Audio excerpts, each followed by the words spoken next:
민활련의 미디어 탈곡기 1000회 방송 시작하도록 하겠습니다. 네, 박수 소리 많죠? 네. 안녕하세요. 언론 권력을 감시하는 시민단체 민주언론 시민연합. 저는 미디어 교육팀 활동가 김봄빛날입니다. 네, 정말 오지 않을 것 같던 1000회 방송을 오늘 이렇게 진행하게 됐어요. 그래서 오늘은 어제 방송에 이어서 특집 방송으로 마련을 해보았는데요. 그래서 이전에 하던 미디어 탈곡기의 어떤 언론 비평, 미디어 비평과는 조금 다른 방송이 될 것 같습니다. 그래서 오늘 정책 모니터 팀 3명의 활동가와 함께 방송을 진행하는데요. 네. 항상 미디어 탈곡기의 회차들을 채워주는 고마운 얼굴들, 우리 박채린 활동가와 서혜경 활동가, 그리고 임동준 정책 모니터팀 팀장님 모셨습니다. 각자 인사를 좀 부탁드릴게요. 우선 박채린 활동가. 네, 안녕하세요. 정책 모니터팀 활동가 박채린입니다. 안녕하세요. 정책 모니터팀 활동가 서혜경입니다. 네, 정책 모니터팀 팀장 맡고 있는 활동가 임동준입니다. 네, 안녕하십니까. 안녕하십니까. 네. 1000회를 맞이해서 아주 미디어 탈곡기에 지대한 도움을 주고 있는 정책 모니터팀 3인과 방송을 함께 합니다. 월요일을 999회 방송에서는 오랜만에 미디어 탈곡기에 출연하는 활동가들이 나와서 각자 개인의 근황을 좀 전해주었는데요. 오늘은 정책 모니터팀 3인은 좀 그래도 최근 민원련의 미디어 탈곡기 방송에 자주 나오고 있으니 개인에 대한 근황보다는 정책 모니터팀에 대한 근황을 좀 이야기해보려고 합니다. 지금은 3명의 정책 모니터팀 활동가가 함께 보고서 주제를 정하고 그리고 보고서를 발표하고 있잖아요. 최근에 좀 어떤 주제를 중심으로 살펴보고 있는지 근황을 얘기해 주시죠. 사실 너무 여러 가지 주제들이 나와서 네, 뭐 어느 정도 나오는 현안에 대해서는 다 살펴보고 있기는 한데요. 네. 그 중에서도 뭐 세금 이야기들이 최근에 또 연달아 나오고 있기 때문에 세금 이야기들을 좀 살펴보고 있고요. 그거 외에도 계속 반복되고 있는 산업재해 사망사고 관련된 내용들도 눈여겨보고 있고 사건 사고와 관련해서 선정적인 보도들이 네. 많이 나왔기 때문에 그 부분도 유의해서 보고 있고요. 하나 더 추가하면은 최근에 젠더 이슈와 관련된 보도들이 굉장히 많이 나오고 있는데 그 부분에서도 문제 보도들의 양상이 어느 정도는 보여서 그 내용도 같이 살펴보고 있습니다. 네. 얘기해 주셨던 것 중에 제가 궁금해서 그런데 세금이라고 하면 저 박채린 활동가하고 함께 방송했던 이재용 사면론 관련해서 상속세 이야기들이 좀 많이 나오고 있다 이 말씀이신가요? 뭐 사실 그 이야기는 조금 지나간 이야기로 보이고요. 네. 뭐 최근에는 여전히 뭐 반복해서 등장하고 있는 종부세 폭탄론 뭐 이런 이야기들 네, 비롯해서 뭐 소득세와 관련된 이야기들도 뭐 경제지를 중심으로 해서 나오고 있는데요. 네. 관련된 내용들이 뭐 워낙 많이 나오다 보니까 네. 그 지점에 대해서도 여전히 살펴보고 있다. 이렇게 좀 말씀을 해주셨고요. 저희가 첫 번째 질문으로는 정책 모니터 팀에 대한 질문을 했다면 이번에는 좀 각 3인에게 각자에 대한 질문을 해보려고 해요. 제가 지난 미디어 탈곡기 회차들을 정리해서 좀 보내드렸어요. 특히 제가 함께 하기 시작했던 825회부터 방송을 각자 어느 방송에 나왔는지 함께 전해드렸는데 어떻게 뭐 모든 방송을 다 기억하실 수는 없겠지만 그래도 각자 기억에 남는 방송이 하나씩은 있을 거라고 생각이 들어요. 그래서 그거에 대해서 본인이 가장 기억에 남았던 방송이 무엇이 있는지 질문을 해보려고 하는데요. 우선 임동준 팀장님. 저랑 가장 많은 방송을 함께 해주셨어요. 1등이시거든요. 네, 42번 저하고 함께 방송을 진행했는데 임동준 팀장님 같은 경우에는 전부터도 미디어 탈곡기에서 여러 차례 출연을 하셨기 때문에 독보적인 1등이지 않을까라는 생각이 듭니다. 뭐 본인이 하셨던 방송 중에 가장 기억에 남는 방송 한번 꼽아보신다면요? 네, 오늘 저희 질문 받고 한 2개 정도를 가지고 왔는데요. 네. 867회에 했었던 인천국제공항공사 정규직 전환 관련된 이야기를 하나 가지고 왔는데 네. 사실 이거 가지고 온 이유는 보고 썼을 때 굉장히 힘들었습니다. 네. 어떤 점에서요? 사안 자체가 굉장히 극단으로 서로 가 있는 상태에서 시작된 사안이었고 그리고 굉장히 왜곡된, 그러니까 사실이 아닌 내용으로 발화된 이슈였기 때문에 네. 그 사실을 먼저 바로잡고 어떻게 보면 논의가 나아갔어야 되는데 그게 아니라 뭐 완전히 허구인 정보에서 시작을 하다 보니까 이 내용이 뭐 걷잡을 수 없이 더 퍼지는 상태였고요. 뭐 네. 그리고 그런 극단화된 상황 속에서 사실 언론이 어느 정도는 중재를 한다거나 공론장을 만들어서 상식적인 이야기들이 논의될 수 있게끔 자리를 마련해야 하는데 그런 보도들도 굉장히 적었고요. 그래서 사실 보고서를 쓰면서 어떤 게 정답인지 그리고 정답이 있을 수 있는지에 대해서 굉장히 많이 고민했었던 보고서였습니다. 그렇다 보니까 방송을 할 때에도 뭘 중점으로 전달을 해야 하는가도 좀 고민을 했었던 것 같고요. 그래서 하나는 이걸 가지고 왔었고 다른 하나는 424회에 했었던 유성기업 관련된 내용인데요. 이건 2018년도 12월에 했던 내용이라서 24회요. 네, 이 당시에 이제 유성기업 노동조합원이 이제 사측의 간부를 폭행하는 사건이 발생을 했었는데 사실 그 배경에는 유성기업의 길고 긴 그 노조 탄압, 노조 파괴 공작의 역사가 있었거든요. 그러니까 노조 파괴 공작에 가담했었던 사람을 이제 협상의 대상으로 사측이 내세우면서 벌어졌던 문제들이었는데 이제 마찬가지로 그것과 관련해서 사실 이 보도들이 이때 이 보고서를 쓰면서 느꼈던 건 참 그 진실에 다가가는 보도보다는 한 가지 사실을 가지고 부각시키는 보도가 엄청나게 많이 나오는구나. 그리고 노동자라는 이유만으로 공격의 대상이 될 수 있다는 게 정말 이게 가능한 일인가라는 생각이 들 정도로 보도들이 엄청나게 나왔었거든요. 그러니까 그 긴 시간 동안 어떻게 보면 노동조합이 받아왔던 파괴 공작이나 탄압에 대해서 다루는 보도보다는 폭행 사건이 한번 발생했을 때 그러니까 쉽게 말하면 선정적인 보도할 수 있는 사안이 하나 딱 터졌을 때 그것만 가지고 보도를 하는 행태들이 반복된다라는 게 이거 보면서 되게 그래서 어떻게 보면 저도 많이 배웠었던 보고서였고요. 방송을 하면서도 이 보고서를 쓰면서 과연 바뀔까라는 생각도 많이 했었고 근데 이게 계속 이어지고 있는 사안들이거든요. 아직도요? 네, 2018년인데?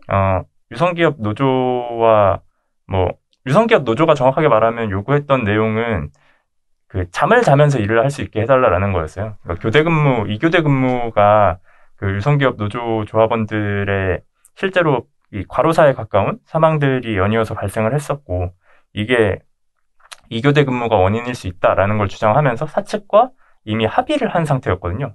노와 사가 2교대 근무, 그러니까 야간 근무를 폐지하겠다라는 걸 합의한 상태였는데 사측이 일방적으로 이걸 뒤집으면서 시작됐던 게 유성기업 사태라서 잘 몰라서 그런데 네. 무슨 업종인데요? 이게 유성기업은 현대자동차에 부품을 납품하는 네. 납품회사입니다. 네. 마찬가지로 근데 제가 지금 돌이켜서 주목해서 볼 만한 내용은 잠을 자면서 일을 해야 한다. 잠을 자는 시간에는 잠을 자면서 노동을 해야 한다라는 게 서울신문이 최근에 보도를 해서 화제가 됐었던 달빛 노동 리포트도 관련된 내용이잖아요. 근데 그거에 어떻게 보면 근간이 되는 내용들이었거든요. 유성기업이. 그래서 이 보고서 그리고 이 방송도 돌이켜 봤을 때의 가장 기억에 남는 방송 중에 하나였습니다. 네. 이게 2018년 12월에 했던 방송인데도 기억이 나신다고 하니 저도 한번 찾아서 들어봐야겠다라는 생각이 드네요. 네, 다음으로는 이제 박채린 활동가에게 질문을 던질 건데 아시는 분들은 아시겠지만 채린 활동가랑 저랑 동기거든요. 입사 동기. 그래가지고 네, 처음 방송도 이제 저랑 함께 그러니까 저는 이제 당시에는 촬영을 했고 김원경 전 대표님이랑 나오는 방송이 첫 방송이었던 것으로 제가 기억을 하는데 어떤 방송이 가장 기억에 남는지 궁금해요. 저는 사실 뭘 하나를 꼽기가 되게 어렵더라고요. 왜죠? 그래서 일단 아무래도 제가 입사하고 나서 바로 투입이 됐다 보니까 이제 나래 활동가가 주신 그 리스트를 보니까 저의 1년간 신입 활동가로서 약간 좌충우돌했다, 험난했던 그런 것들이 좀 많이 생각이 나서 뭘 하나 꼽기가 어려워서 천에고 천에서 한 3개 정도를 가지고 왔는데요. 하나 뽑아달랬더니 다들 2개, 3개 이렇게 가져왔군요. 네, 말씀해보세요. 저 같은 경우에는 지극히 저의 그런 작성을 하면서 비하인드 스토리가 생각이 나서 재밌어. 꼽아온 좋아요. 것인데요. 첫 번째로 꼽아온 거는 조선일보 기자가 서울시청에 무단 침입한 사건이 있었어요. 네. 그래서 그거를 이제 언론들이 이제 같은 언론계 이야기니까 보도를 많이 써주지 않는다. 이런 내용의 보고서였거든요. 그러니까 이 보고서가 기억에 남는 이유가 이제 시청 무단 침입 사건과 그 다음에 TV조선 기자가 드루킹 사건 때도 무단 침입을 한 경우가 있었어요. 그래서 두 건에 대해서 이제 보도를 했는지 안 했는지를 이제 다 수치로 내고 그런 작업이었는데 이제 그때 같이 이제 저랑 보고서를 작성해 주시는 팀원이 휴가를 가셨어요. 네. 그래서 휴가를 가시면서 이제 그 자료를 저한테 넘겨주셨는데 그거를 살펴보다가 이제 다 총합해서 살펴보다가 오류가 되게 갑자기 그러니까 뭔가 착각한 게 있어서 오류가 되게 보이는 거예요. 그래서 저 혼자서 그거를 체크를 하는데 약간 손이 덜덜 떨리더라고요. 그래서 되게 한 번 더 체크를 하고 한 두세 번 체크를 했어요. 그래서 내보내고 나서 혹시나 나 혼자 이거를 체크를 했기 때문에 혹시나 뭔가 오류가 있지 않을까 되게 너무 겁났거든요. 네. 그래서 그때 약간 덜덜 떨면서 조회수가 안 올라갔으면 좋겠다. 오히려 안 봤으면 좋겠다는 생각도 들었어요. 물론 확실하게 체크를 하긴 했지만 그래서 약간 두려워하면서 이제 썼던 그런 보고서여서 제가 기억이 났고요. 네. 그 다음에 아마 이거는 많은 분들이 기억하실 텐데 그 조중동의 광화문 집회를 36차례 이제 그 광고를 한 달 동안. 했다. 네. 그런 보고서였는데 그거는 그 민원연에서 신문윤리위원회 불만 제기서를 하면서 저희가 한 2차례 정도는 다룬 것 같아요.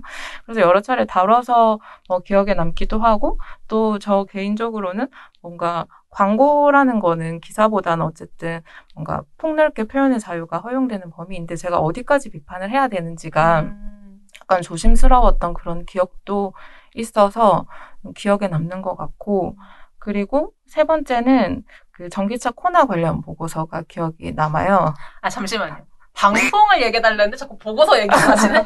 얘기해보시죠. 네, 그 보고서 미탈에서도 했었죠. 네. 그러니까 이게 기억에 남는 이유는 사실 그렇게 막 인상적인 그런 보고서는 아닐 수도 있는데 이 보고서가 어떤 내용이냐면요. 그러니까 코나 차량에서 잇따라 화재가 발생을 했는데 이제 언론에서 소극적으로 보도를 하거나 아니면은 이제 현대차 코나인데 현대차는 빼고 코나만 네. 앞세우는 그런 것이 문제다라고 지적을 한 거였어요. 그래서 그 보고서를 냈는데 이제 그 보고서가 나가고 나서 이제 어떤 언론사의 편집국장님이 전화를 했다고 그러시더라고요. 그래서 왜요? 그 보고서를 잘 받고 우리도 그거를 좀 시정을 하겠다라고 전화를 했다고 하시더라고요. 그래서 그러니까 처장님은 어느 언론사인지 얘기는 해주지 않으셨는데 제가 약간 이 언론사겠다라는 그런 느낌이 가는 곳이 있었거든요. 그래서 제가 봤어요. 실제로 바뀌는지. 그래서 이 코나 관련해서 이제 국토부가 2월 24일 날 리콜 조치를 하겠다라고 발표를 했어요. 그래서 그 언론사 기사를 찾아보니까 실제로 현대차 코나라고 다 붙이고 있더라고요.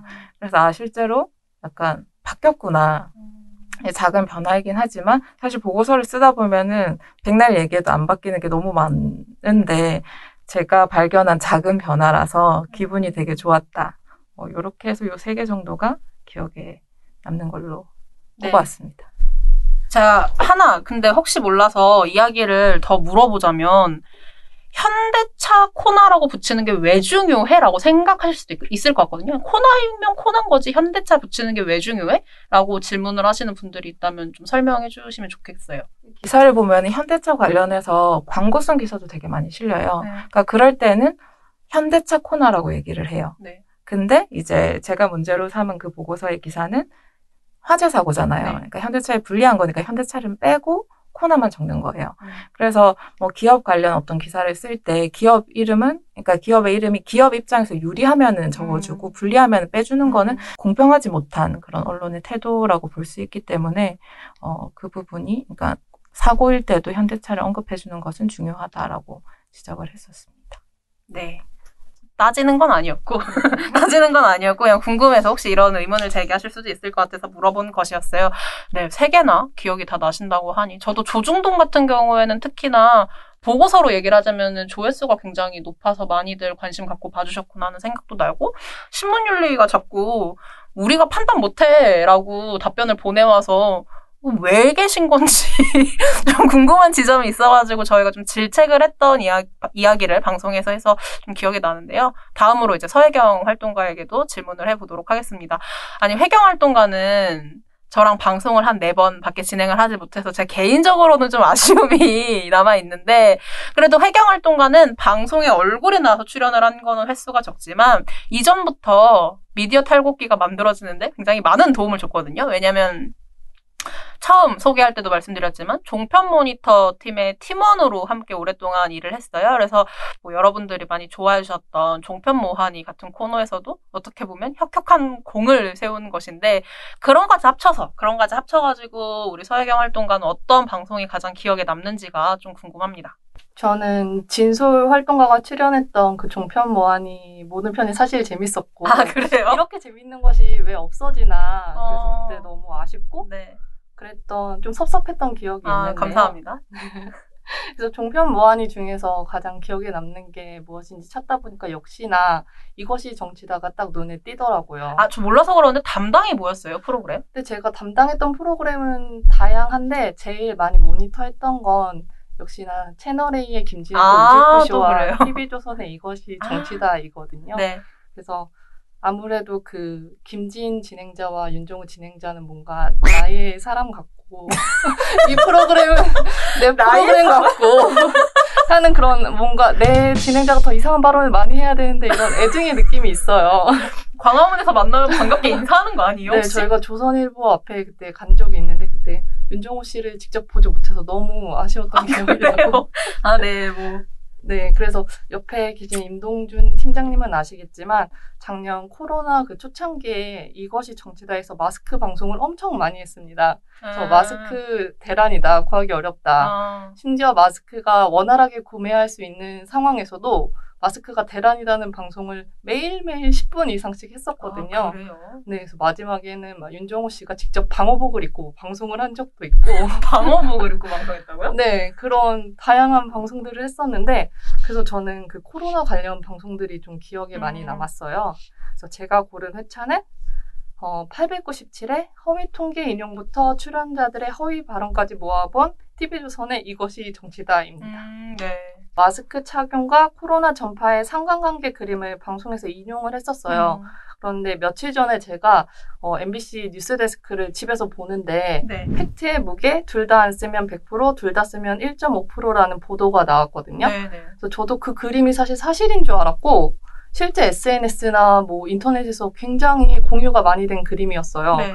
그런데 MBC에서 그 해당 그림이 근거가 없는 수치고 사실이 아니다. 물론 마스크를 쓰는 게 서로 코로나 감염을 막는 데는 효과적이지만 네. 그 그림은 허위다라고 방송이 나오는 거예요. 네. 그래서 저도 제가 사실인 줄 알았기 때문에 그 기억이 확 됐었는데 아니나 다를까 며칠 후에 이것이 정치다에서 그 그림을 딱 인용을 하시더라고요.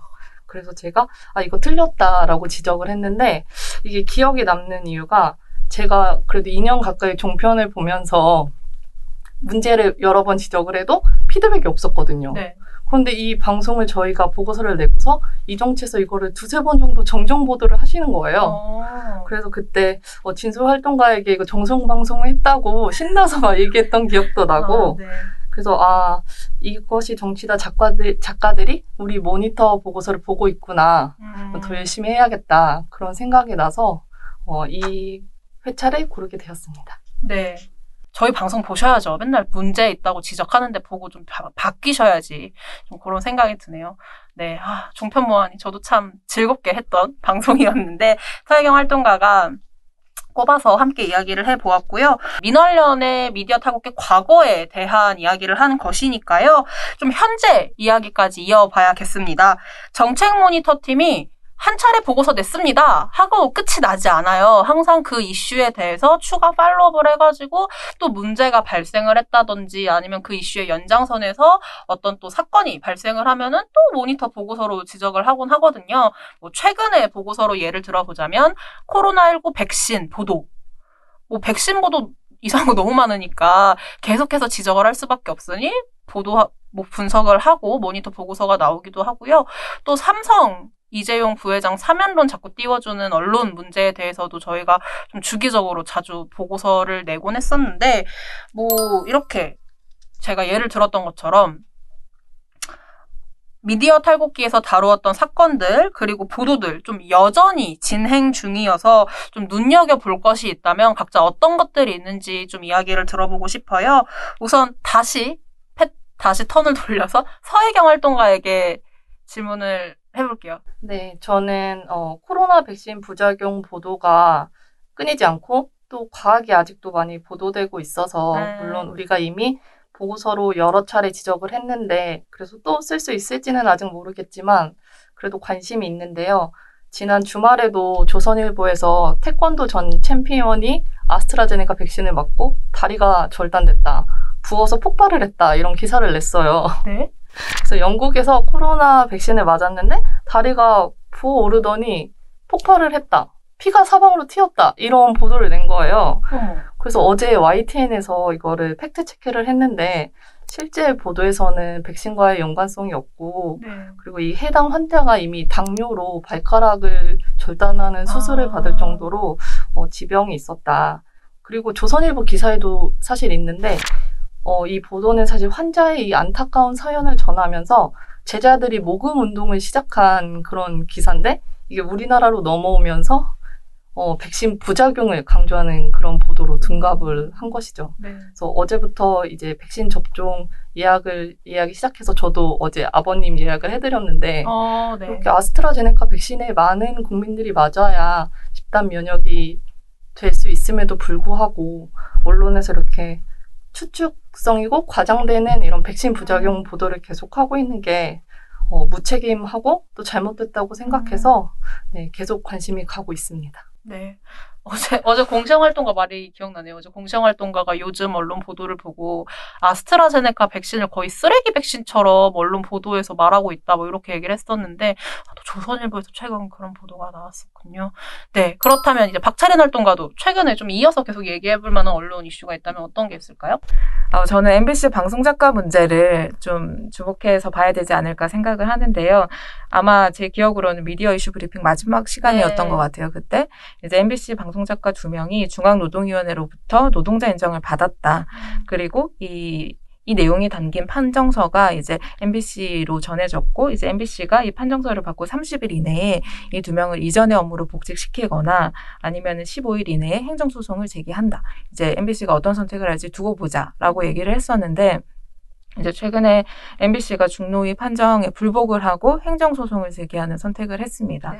그래서 이 부분을 좀 눈여겨봐야 할 것 같은데, 관련해서 조금만 더 설명을 드리면 MBC가 이제 가장 핵심적으로 이제 이 두 사람을 노동자로 볼 수 없다라고 내세운 게 재량권이 있었다. 네. 업무 시간을 선택할 수 있고, 그런 게 있었고, 그 다음에 이제 누군가에게 이제 지시를 받지 않는 그런 창작자다라는 얘기를 했었는데요. 이 두 개를 이제 중노회가 모두 다 이제 배척을 했었거든요. 이 두 개가 다 맞지 않다라고 꼼꼼하게 지적을 했었는데, 그럼에도 불구하고 MBC의 논리가 완전히 다 무너졌음에도, 그러니까 인정받지 않았음에도 불구하고 불복을 한 것인데, 이제 MBC가 어떤 주장을 또 내세울지도 궁금하기도 하고요. 그리고 이제 같이 진행되어 오고 있는 게 방송작가 유니온의 요청으로 이제 고용노동부가 지상파 3사의 방송작가들에 대해서 근로감독을 실시를 하기로 했어요. 그래서 이것을 두고 이제 방송작가 유니온에서는 되게 역사적이다라고 얘기를 했었어요. 그래서 이때까지 단 한 번도 방송작가들이 드라마를 제외하고는 이제 근로감독을 받은 적이 없었고, 그래서 이거를 계기로 뭔가 프리랜서를 남용해온 방송가들의 그런 문제를 좀 해결하는 계기가 되지 않을까, 이렇게 기대를 하고 계시더라고요. 그래서 이 부분에 대해서 이제 MBC의 행정소송이 어떻게 진행되는지, 그 다음에 그 근로감독이 어떻게 진행되는지 좀 지켜보고 관심을 가져야 될 것 같아요. 네. 저는 좀 이번에 불복하는 거 보고 화도 나는데, 한편으로 이럴 거면 MBC가 다른 노동 문제에 있어서 보도를 이렇게 비판을 하는 게 참 꼴이 우스워진다라는 생각이 저는 좀 들더라고요. 이런 것도 인정을 못하고 불복해서 좀 지난하게 과정을 또 행정소송 가고 하면 끌어질 것 아니에요? 그래서 어떻게 되는지 이것 또한 저희 관심 갖고 지켜봐야 할 사안이고, 그러고 보니까 정말 저희 마지막 미디어 이슈 브리핑 시간에 이 이야기를 했었네요. 네. 그렇다면 마지막에 우리 임동준 팀장님한테도 물어봐야겠죠. 어떤 거에 좀 관심을 가지고 좀 보고 계신지?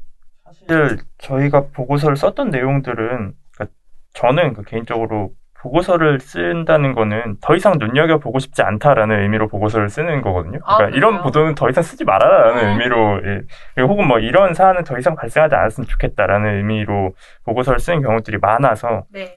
사실 눈여겨보고 싶은 이슈가 정확히는 없습니다. 그러니까, 근데 문제는 눈여겨보고 싶은 이슈가 없지만 눈에 들어오는 이슈들은 당연히 그렇죠. 있는 거고요. 개인적으로 뽑자면은 사실 2018년도 12월 11일이 이제 태안화력발전소에서 김용균 씨가 사망했던 날인데 이 내용과 관련해서 보고서를 제가 아직도 기억하는 게 당시에 제가 방송 모니터를 담당했었는데 한 일주일 정도가 지나서 나왔어요, 보고서가. 그러니까 사실 어떻게 보면 굉장히 더 발빠르게 움직였어야 하는 이슈였거든요. 네. 그래서 보고서를 다 쓰고 나서 뭐 지금 제가 굉장히 손이 느립니다만 이게 그러니까 좀 더 빨리 썼어야 했다라는 생각이 많이 들었거든요. 보고서에 대한 것보다는 사안에 대한 게 훨씬 컸던 것 같아요. 그러니까 김용균 씨는 저와 나이가 같았고 사실 거기에 존재하는 김용균이라는 이름이 나의 이름일 수도 있었고 내 친구의 이름일 수도 있었고 그러니까 내 나이 또래의 모두의 이름일 수 있었다라는 생각이 굉장히 크게 들었던 사안이었거든요. 그래서 그걸로 인한 되게 그런 어떤 부채의식 같은 게 여전히 있는 것 같아요. 그래서 마찬가지로 뭐 그때도 여전히 일하다 죽지 않아야 한다. 그리고 위험의 외주화를 해결해야 한다. 이런 이야기들이 많았는데 결과적으로 중대재해처벌법이 입법이 됐고 발의가 됐고 통과가 됐습니다만 사실 중대재해처벌법에서 기업이 빠졌다라는 것도 저는 굉장히 황당하고 네. 그래서 뭐 그런 내용들 그리고 일하다가 죽지 않아야 하는 건 너무나 당연한 얘기잖아요. 그럼요. 뭐 지금으로 치자면 이 마이크 앞에 있는 노동자도 마찬가지고 모니터 앞에 있는 노동자도 마찬가지고 컨베이어 벨트 앞에 있는 노동자나 뭐 파쇄기 앞에 있는 노동자나 모두가 다 마찬가지로 일하다 죽지 않는다라는 건 굉장히 당연한 명제인데 그런 명제가 과연 우리 사회에서 당연하게 받아들여지고 있나? 그래서 그런 관련된 내용들, 사람이 죽는 내용과 관련돼서 굉장히 눈여겨보게 되는 것 같습니다. 눈여겨보고 싶지는 않습니다, 솔직히. 그만 죽었으면 좋겠어요, 사람이. 네. 그런데 말씀하시니까 저는 기억이 나는 게 중대재해기업처벌법이 지금 분명 아쉬운 지점이 있게 약간 저희 생각했을 때 말도 안 되게 좀 축소돼서 나온 경향이 있는데 그런데도 좀 경제지들 같은 경우에는 특히나 더 이것도 너무 과하다라는 식으로 보도들이 많이 나오고 있어서 얘기해 주신 부분에서 공감도 되고 저도 생각이 떠오르는 보도들이 좀 있기도 하네요. 네, 이렇게 지금까지 뭐 과거와 현재 그리고 현재 진행형 중인 이야기까지 한번 나누어 보았는데요. 세 분은 민원련 활동가들 중에서도 우리 민원련 활동가들 모두가 굉장히 뉴스를 많이 보고 챙겨보고 서로 공유를 합니다만 그럼에도 세 분은 정말 많은 뉴스들을 보고 또 그거를 분석하고 깊게 다루는 업무를 하고 있어요. 그러다 보니 아직 민원련에서 미디어 탈곡기에서 다루지는 못했지만 꼭 다뤄봤으면 하는 본인이 관심 갖고 있는 언론 이슈가 무엇인지 궁금해서 질문을 드리려고 하는데요. 좀 알려드리자면 어제 조선희 팀장님 같은 경우에는 본인은 미디어 바우처에 대해서 많은 관심을 가지고 있고 이게 어떻게 논의가 진행 중인지 보고 있다라고 말씀을 해주셨고 또 박진솔 활동가 같은 경우에는 한강공원에서 사망한 대학생 보도에 대해서 언론이 너무 선정적으로 보도를 하고 있고 또 경마 저널리즘의 형태를 보이고 있다라고 비판을 했어요. 그래서 세 분은 좀 어떤 거에 관심을 갖고 있는지 이야기를 들어보려고 하는데 저 하겠습니다. 박채린 활동가부터 좀 이야기를 해볼까요?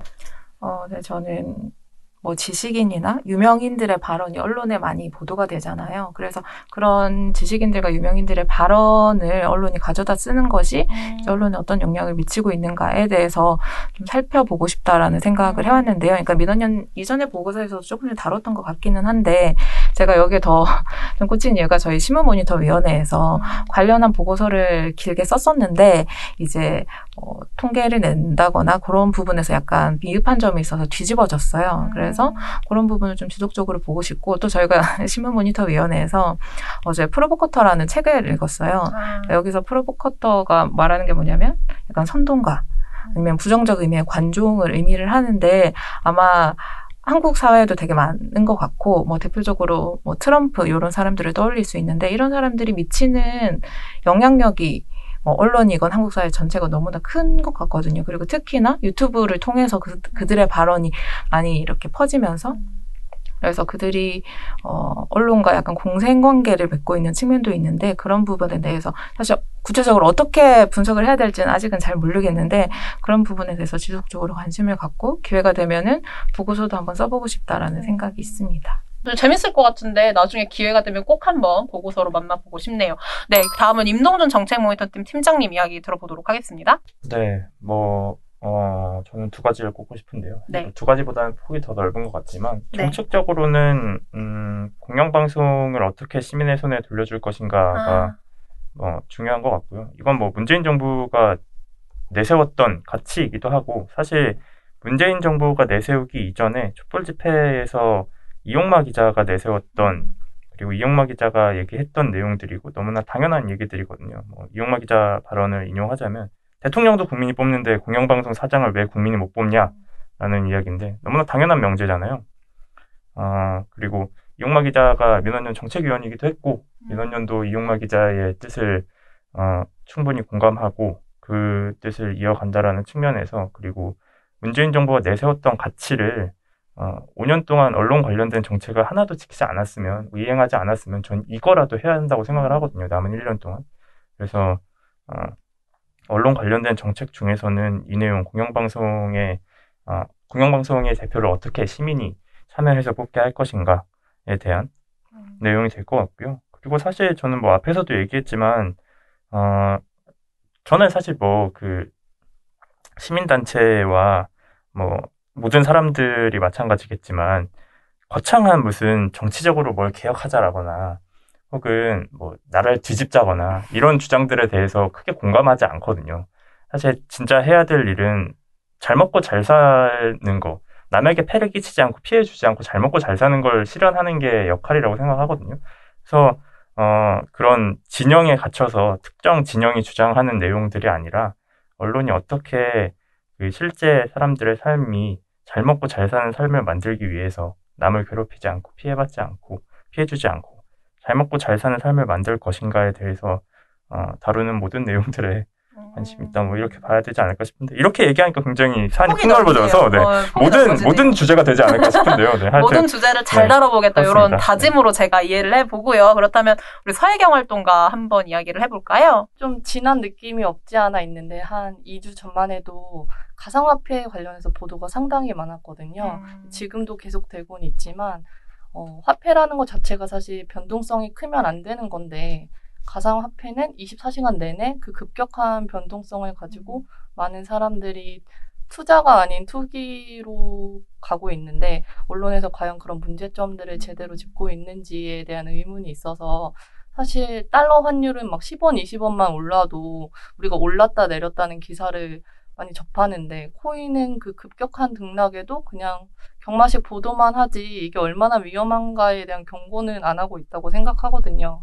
2주 전만 해도 2030이 뛰어든다라고 했는데 이번 주에 이제 들어서는 6070까지 노후 자금을 투자하고 있다는 식으로 이제 보도가 진행이 되고 있어서 그런 점에 대해서 한번 살펴볼 필요가 있다고 생각하고 이건 저의 개인적인 관심인데 윤석열은 공부 중이 아직도 계속되고 있거든요. 어제 조선일보에서도 윤석열 전 검찰총장이 여러 전문가들을 만나서 공부하고 있다. 이런 보도가 계속되고 대선에 있어서 출마하기 위해서 공부하고 있다고. 윤석열과 관련해서는 그런 공부 중이라는 돌사진도 나오고 그러거든요. 돌사진이요? 네, 윤석열 전 검찰총장을 그렇게 칭찬하려는 보도만 볼 것이 아니고 처음에 윤석열 전 검찰총장이 퇴임할 때 과연 그가 정치적 중립을 검찰총장으로서 지켰는가부터 봐야 한다는 말씀이 있으셔서 기회가 되면 한번 준비해서 보고서로 내고 싶습니다. 네, 또 이렇게 다들 다양한 이슈에 대해서 관심을 가지고 보고서로도 써보고 다루고 싶다라고 얘기해 주셨는데 다 기대가 되고 임동준 정책모니터 팀장님은 주제를 가리지 않고 범위를 가리지 않고 많은 또 모니터 보고서로 보여주실 것 같아서 앞으로 정책모니터 팀이 어떤 보고서로 이제 여러분들에게 전해드릴 수 있을지 굉장히 기대가 됩니다. 네, 그러면 마지막으로요. 저희 1000회를 맞이해서 앞으로 민원련의 미디어 탈곡기도 그리고 민원련의 영상 콘텐츠도 좀 전반적으로 새롭게 변화를 하고자 하는데 요거는 제가 마지막에 좀 더 덧붙여서 말씀을 드리도록 하고요. 그래서 저는 이제 세 분한테 함께 어쨌거나 저 혼자 만드는 게 아니거든요. 정책모니터팀 활동가들이 있으니 제가 또 아이템을 내고 같이 함께 방송을 만들 수 있었던 것인데 그동안 함께 해주셨던 시청자분들에게 뭔가 인사하는 시간을 가지면 좋을 것 같아서 마지막으로 좀 인사들을 다들 한마디씩 해주면 좋을 것 같아요. 제일 짧게 출연했지만 미타를 애청하는 시청자로서 즐거운 시간이었습니다. 네. 수고하셨습니다. 모두들. 예, 감사합니다. 저의 보고서와 미타를 봐주셔서 감사하고요. 그리고 우는 거 아니죠? 아니요, 절대요. 그럴 리가요. 네. 그리고 보고서를 작성하는 거는 사실 활동가들이지만 사실 저는 우리가 시민단체이기도 하고 시민분들과 같이 만들어간다고 생각을 하거든요. 그래서 혹시나 보고서를 보고 뭔가 마음에 안 든다, 뭔가 부족하다 싶으시면은 뭔가 외면하기보다는 같이 적극적으로 얘기를 나눠주시고 뭔가 적극적으로 좀 참여해서 같이 만들어 나갈 기회가 좀 더 많았으면 좋겠거든요. 그래서 앞으로 이제 새롭게 만들어질 콘텐츠도 많이 관심을 가져주시되 이제 뭔가 의견이 있으면 댓글로 적극적으로 이제 의견도 남겨주시고 같이 토론할 수 있는 기회를 같이 만들어 나가면 좋을 것 같습니다. 네, 박차연 활동가까지 설명을 해주었고, 제가 오늘 우리 임동준 팀장님은 아시겠지만 미디어 탈곡기에서 또 음악 PD로서의 역할도 하고 있거든요. 음악 감독으로서의 역할도 하고 있어서 제가 오늘 1000회를 맞이했으니까 1000회 맞이로 음악까지 함께 좀 부탁을 드렸어요. 얘기해 주실까요? 존 메이어의 Stop This Train이라는 노래를 가지고 왔습니다. 네. 사실 뭐 이 곡은 존 메이어가 굉장히 그 자전적인 노래의 가사를 쓰는 내용이에요. 본인이 뭐 힘들 때 이제 뭐 할아버지를 찾아가가지고 이제 정말 내가 멈추고 싶다. 그러니까 내가 이 기차를 타고 계속 타고 가고 있는 게 너무 고통스러워서 그만 기차 멈추고 나 이제 집으로 가고 싶다. 라는 내용이 담긴 건데 이제 거기 가서 이제 본인 할아버지한테 뭐 이런 걸 물어봤더니 할아버지가 뭐 그런 순간들도 있는데 이제 뭐 가사에도 나오거든요. 존 이름을 부르면서 이 기차가 멈추지 않을 거라는 건 너도 알잖아 라는 뭐 그 이야기를 던지는데 사실 그런 것 같아요. 뭐 비슷한 내용들인 것 같고요. 뭐 이게 저희가 1000회를 기념을 해서 방송을 하는 거지만 뭐 앞으로도 뭐 이런 류의 포맷이 아니더라도 방송을 계속 할 거고 언론 문제에 대해서 이야기하는 거는 계속 이어질 거잖아요. 그래서 기차는 멈추지 않는다. 뭐 사실 멈추고 싶은 순간들도 굉장히 많을 거라는 생각이 들지만 보시는 여러분들도 굉장히 언론 문제에 대해서 답답해서 이제 그만하고 싶다라는 생각이 드실 때도 있는데 그래도 뭐 그런 생각이 드시더라도 민원연이 기차가 멈추지 않고 계속 가야 그런 문제를 해결할 수 있지 않을까. 그리고 한 가지만 덧붙이자면은 사실 이 민원연의 미디어 탈곡기라는 이 브랜드 아이템을 만든 게 이정일 PD입니다. 지금 저희와 네, 함께하고 있지는 않지만 1000회까지 올 수 있었던 거는 또 이정일 PD의 공이 굉장히 컸습니다. 그래서 이 PD님도 수고하셨다. 네. 보고 계실지 모르겠지만 수고하셨다는 말씀드립니다. 네. 카톡으로 연락을 드려야겠어요. 네. 정일 PD님 얘기 나오니까 보십시오. 이렇게 말씀을 드려야겠습니다. 네, 이렇게 말씀드리고요. 네, 어떻게 오지 않을 것 같았던 1000회 방송을 오늘 이렇게 진행을 하게 되었습니다. 앞서 이제 임동준 팀장님도 해주셨는데 공교롭게 저도 이정일 PD님 얘기를 하려고 했었거든요. 그래서 이정일 PD님이 지금은 함께하고 계시지 않지만 함께 방송을 만들었던 모든 분들, 또 김원경 전 대표님이나 이봉우 전 팀장님 너무 다들 뭐 감사하다. 여기 저희 참여해주셨던 또 출연진 분들 다들 너무 감사하다라는 말씀도 드리고, 무엇보다 이 방송이 할 수 있었던 거는 민원련 활동에 또 관심을 갖고 언론 개혁이라든지 언론 문제에 있어서 관심 갖고 계시는 시청자분들, 청취자분들이 있어서 만들어지고 1000회까지 지속이 될 수 있었던 방송이었다고 생각을 해요. 제가 처음 들어올 때까지만 하더라도 이렇게 진행자로 카메라에 얼굴을 들이댈 줄 몰랐는데 이렇게 어쩌다 보니 제가 또 얼굴을 들이밀고 진행자 역할을 했어요. 물론 이제 원래 미디어 탈곡기 이전 것 방송들을 보시던 분들 입장에서는 좀 원래 보시던 그 대단한 진행자들과 비교해서 좀 아쉬운 지점도 있었겠지만 그래도 열심히 함께 해서 뭔가 민원련만 할 수 있는 이야기들을 하려고 많이 노력을 했었습니다. 언론에서 잘 다뤄지지 않는 언론 보도 문제들이나 혹은 우리 사회 우리가 알아야 할, 시민들이 꼭 함께 알아야 할 이야기들을 전해드리려고 많이 노력했는데, 그러다 보니까 좀 임동준 팀장님이랑 했던 알아줘 뉴플리 같은 경우에도 언론 혐오가 모든 거를 해결해주지 않는다, 오히려 좋은 보도들을 보고 이런 거에서 우리가 함께 응원을 보내야 한다라는 측면에서 알아줘 뉴플리를 진행했던 것도 있고요. 이렇게 뭐 다양한 시도들을 저희가 해봤는데 좀 생각을 바꿔보기로 했어요. 생각을 전환해서 이전에 비해서 미디어 탈곡기가 조회수도 좀 떨어진 부분 분명히 있고 구독자 수도 좀 이렇게 늘지 않는 지점에 있어서는 저희가 어쨌거나 뭔가 시민분들이 원하는 바, 들어야 할 이야기들을 좀 더 잘 전해줄 수 있는 거를 고민해봐야 하지 않을까 해서 오늘 이 축하하는 1,000회 박수 좀 쳐주세요. 네, 이 1,000회를 끝으로 잠시 저희가 좀 휴지기를 가지고 빠르게 민원련이 새로운 방송 콘텐츠들로 좀 돌아와 보려고 합니다. 저희가 안 할 거야, 방송 안 해, 이런 게 전혀 아니라 어떻게 하면은 좀 더 지금 우리가 관심 가져야 할 뭐 언론 개혁에 있어서 좀 더 맞는 이야기를 할 수 있을지 고민하고 최대한 빨리 돌아오도록 할 테니까요. 오늘 1,000회 방송 즐겁게 시청해 주시고 아쉬운 마음도 같지만 다음에 어떤 방송으로 돌아올지 기대도 해주시면서요. 오늘 방송 이렇게 마무리해 보도록 하겠습니다. 1,000회 함께해서 너무 다들 감사드리고요.